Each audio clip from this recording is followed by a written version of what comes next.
आज हमारे यहाँ NILM विश्वविद्यालय में कैथल में हमने तीज महोत्सव का आयोजन किया है, जो हमारा 24 जुलाई से शुरू हो चुका है कल से, जिसमें बच्चों ने 3 प्रतियोगिताओं में हिस्सा लिया। बैंगल डेकोरेशन, थाली डेकोरेशन और मेहंदी कंपटीशन। बच्चों ने बहुत अच्छे उच्च स्तर पर इसमें भाग लिया और बहुत हेल्दी कंपटीशन रहा। फर्स्ट, सेकंड, थर्ड पोजीशन निकाली गई, जिनको आज हम इस मंच से सम्मानित करेंगे बच्चों को। और आज जो हमारा तीज का कार्यक्रम है वो इस प्रकार से है, जिसमें कल्चरल प्रोग्राम है हमारी यूनिवर्सिटी की टीम की तरफ से। साथ ही साथ हमने आसपास की जो हमारी 10 गांव की महिला सरपंच हैं उनको सम्मानित करने के लिए हमारे मंच का प्रयोग किया है, क्योंकि हमारा जो इस तीज महोत्सव की थीम है वो हमने फ्रॉम विलेज टू विजन, कि नारी जो है गांव से निकलकर किस तरीके से समाज में उच्च स्तर पर समाज के लिए कार्य कर रही है, उन्नत हो रही है, जागरूक हो रही है। तो पूरे तरीके से तीज महोत्सव हमारा वुमेन एम्पावरमेंट को डेडिकेटेड है। जी, तो मैम इस तरह के गीत या इस तरह के जो श्लोक जो सुनाई दिए, जो पुराने जमाने में सुनाई देते थे, लेकिन अब कहीं ना कहीं लुप्त होते जा रहे हैं, तो इनका क्या कुछ मेन मकसद है कि किस तरह से हरियाणवी संस्कृति को बढ़ावा दे रहे हैं? देखिए, NILM विश्वविद्यालय ने एक बहुत अच्छी कोशिश की है, और कोशिश मैं केवल कोशिश नहीं कहूँगी, ये कामयाब कोशिश है, क्योंकि आज तीज के महोत्सव पे हमने हिंदी लेखिका मधु गोयल जी, साथ ही साथ हमारी कल्चरल जो आर्टिस्ट रही हैं, जो इंटर यूनिवर्सिटी जज करती हैं और बहुत रिनाउंड आर्टिस्ट रही हैं, हिमानी गुप्ता जी, साथ ही साथ हरियाणवी जो हमारी इंडस्ट्री है, म्यूज़िक इंडस्ट्री, वहाँ से अनिल भारती जी भी हमें ज्वाइन कर रहे हैं। तो एक हरियाणा का जो हमारा कल्चर होता है ना, कि लेखन से लेकर साहित्य से लेकर हमारे सांस्कृतिक लोकगीत से लेकर हमारे जो नृत्य रहे हैं, लोक नृत्य, उन सब का मिश्रण जो है इस मंच पर देखने को मिलेगा।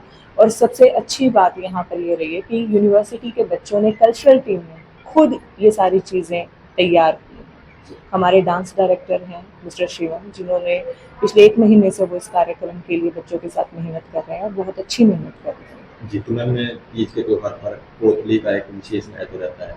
बहन इंतजार करती है भाई का कि कोतली लेकर वो घर आएगा, तो इसको लेकर क्या?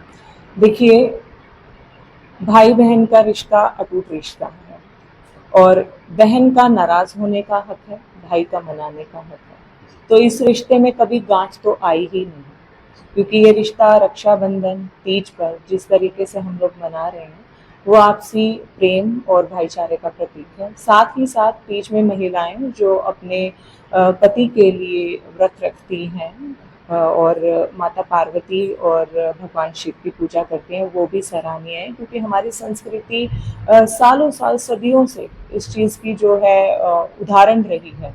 और भारतीय संस्कृति ने तो पूरे विश्व में अपना बोलबाला बनाया है, क्योंकि आज आप जितने भी विदेशों में लोग बसे हुए उनको देखेंगे तो आपको वो साड़ी में और पारंपरिक भारतीय वेशभूषा में दिखेंगे, और शायद आप जितना चाहें तो भोले और कृष्णा का नाम जपते हुए आपको मिलेंगे। जी, तो झूले हैं जो तीज पर गांव में झूले झूलती थी महिलाएं या शहरों में झूलती थी, वो कहीं ना कहीं लुप्त होते जा रहे हैं। हमारे जो त्यौहार हैं वो हमें उसी पारंपरिक तरीके से मनाने चाहिए जैसे अब तक हमारे बड़े बुजुर्ग और हम समाज में अपने बड़ी महिलाओं को देखते आ रहे हैं। माना कि समाज में तरक्की ज़रूरी है और हमने बदलाव भी किए हैं, लेकिन एक प्रकाशित रूप में अगर हम देखें, जिस बुनियाद पर, जिस ढांचे पर वो नींव अगर मजबूत रखनी है तो वो बुजुर्गों की दी हुई सीख पर ही रखी जाती है, उनके सिखाए हुए संस्कारों और परंपराओं पर ही रखी जाती है। तो उन सब चीज़ों को सम्मानजनक रखते हुए, ध्यान में रखते हुए हम तीज का त्यौहार मना रहे हैं। और NILM विश्वविद्यालय की तरफ से बहुत अच्छा संदेश हम सभी कैथल वासियों को दे रहे हैं। आसपास के गांव में हमारी महिला सरपंच, हमारे जितने भाई बहन हैं, सबको ये संदेश दे रहे हैं कि हम सौहार्दपूर्ण इस त्यौहार को मनाएं और प्रतीक बने समाज में कि हम अपनी संस्कृति को आज भी संजो कर रखते हैं। जी मैम, आपका नाम और? मेरा नाम डॉक्टर एकता चौहान है। मैं यहाँ पर director cultural and youth affairs हूँ, और NILM विश्वविद्यालय परिवार है हमारा, और हम सब मिलकर आज इस त्यौहार को मना रहे हैं। जी मैम, आप बताइए अपना नाम। मेरा नाम डॉक्टर रेनू है, और एज एसोसिएट प्रोफेसर मैं NILM ये विश्वविद्यालय में कार्यरत हूँ। और आज मुझे बताते हुए बहुत खुशी हो रही है कि NILM विश्वविद्यालय में हम तीज महोत्सव को बड़े ही उत्साह के साथ मना रहे हैं। और एक मुहिम जो है हम उसको पूरा करना चाहते हैं। आज के समय में जो नई जनरेशन के बच्चे हैं वो हमारी संस्कृति को भूलते जा रहे हैं। हम उन सभी संस्कारों को सभी को याद दिलवाना चाहते हैं और पूरी कोशिश हम कर रहे हैं कि हम यहाँ पर सभी चीज़ों के बारे में जो हमारी संस्कृति से जुड़ी हुई हैं उनके बारे में सभी को अच्छे से संज्ञान उनका दिलवा सकें उसका। और इसीलिए हमारे विश्वविद्यालय में कल 24 तारीख को और आज 25 तारीख को कुछ प्रतियोगिताओं का आयोजन किया गया, जिसमें मेहंदी रचाओ प्रतियोगिता है, चूड़ियाँ सजाना, थाली सजाना और इस तरह के जो कार्यक्रम है वो आयोजित करवाए गए हैं। इसके अलावा आज जो हमारा कार्यक्रम है हम रागनी और जो धमाल हमारा हरियाणा का फेमस डांस जो है वो, और इसके अलावा शाम के समय में जो पुराने समय में हम लोग अपनी संस्कृति से अब आज के टाइम में भूलते जा रहे हैं, विलुप्त होती जा रही है, सांग का कार्यक्रम हम करवा रहे हैं जो कि सावित्री और सत्यवान की पर बेस्ड है। तो हम इससे अपनी पुरानी धरोहर को सभी को संज्ञान उसका करवाना चाहते हैं और चाहते हैं कि कैथल वासियों को सभी को इसके बारे में इसका संज्ञान हो और सभी को इसकी नॉलेज मिले।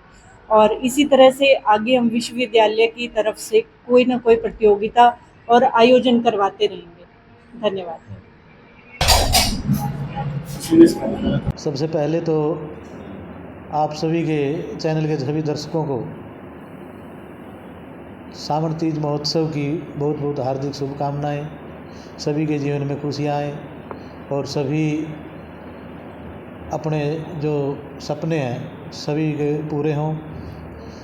आज NIILM विश्वविद्यालय कैथल में सावन तीज महोत्सव का आयोजन किया गया, जिसमें मुख्य रूप से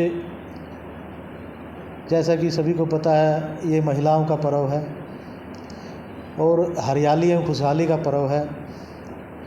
तो इस कार्यक्रम में मुख्य रूप से जितने भी क्षेत्र के आसपास की महिला सरपंच हैं उनको आमंत्रित किया गया था। इसके अलावा जो सीवण में चेयरपर्सन है सैनी जी, हेमलता सैनी जी, उन्होंने भी शिरकत की। और इस कार्यक्रम में जो महिलाएं आत्मनिर्भर हैं विभिन्न क्षेत्र में उनको भी सम्मानित किया गया। और कार्यक्रम का मुख्य उद्देश्य यही था कि जो हमारी हरियाणवी संस्कृति है उसके बारे में ज़्यादा से ज़्यादा समाज को जागरूक करना और एक मैसेज देना कि विश्वविद्यालय प्रशासन, पूरा विश्वविद्यालय परिवार हरियाणवी संस्कृति को पूरे देश में बढ़ावा देने के लिए विशेष रूप से कार्य कर रहा है। और इस पर्व के अवसर पर मैं यही संदेश देना चाहूँगा कि जैसा कि हरियाणा हरि का देश है और यहाँ सभी मिलजुल कर रहते हैं और यही आशा करते हैं कि हमारा हरियाणा यूँ ही उन्नति करते रहे, सो पूरा प्रदेश खुशियों से खुशहाल रहे। इस सावन तीज महोत्सव के अवसर पर जैसा कि सुबह से हमारे कार्यक्रम शुरू हुए जिसमें सांस्कृतिक प्रोग्राम भी कलाकारों ने प्रस्तुत किए, बच्चों ने भी। इसके अलावा शाम को जो हमारा लोक संगीत है उसके मद्देनज़र यहाँ एक सांग उत्सव, हरियाणी सांग उत्सव का आयोजन किया जा रहा है, जिसमें देश एवं प्रदेश के सत्यवान सावित्री विषय पर सांग उत्सव का आयोजन किया जा रहा है, जिसमें देश एवं प्रदेश के गांव के शहर के सभी आमजन सादर आमंत्रित हैं। और ये कार्यक्रम शाम के 6 बजे आयोजित किया जाएगा। तो इसमें आप ज़्यादा से ज़्यादा संख्या में भागीदारी करें अपनी। आप सभी का पुनः धन्यवाद। ऐसे कार्यक्रम करने से कितना प्रभाव पड़ता है सर? देखो, जो वर्तमान में जो हमारा लोक जो साहित्य है, लोक संस्कृति है, उसको युवा अपनाने में शर्म करता है। लेकिन जितना हम इस चीज़ से प्रैक्टिकली दिखाएंगे युवाओं को तो उसका उस पर पॉजिटिव असर पड़ेगा और हमारी सांस्कृतिक विरासत बची रहेगी। मॉडर्नाइजेशन के नाम पर हम दूसरे जो फूहड़ संगीत है उनके तरफ ज़्यादा भागते हैं युवा साथी। लेकिन ये इस तरह के अवेयरनेस प्रोग्राम अगर हम आयोजित करेंगे कल्चरल प्रोग्राम तो इसमें हमारा युवाओं को पता लगेगा, आने वाली पीढ़ी को भी हमारी सांस्कृतिक विरासत कैसी थी। तो इसलिए इस तरह के कार्यक्रम मेरा मानना है बहुत ज़रूरी है। धन्यवाद।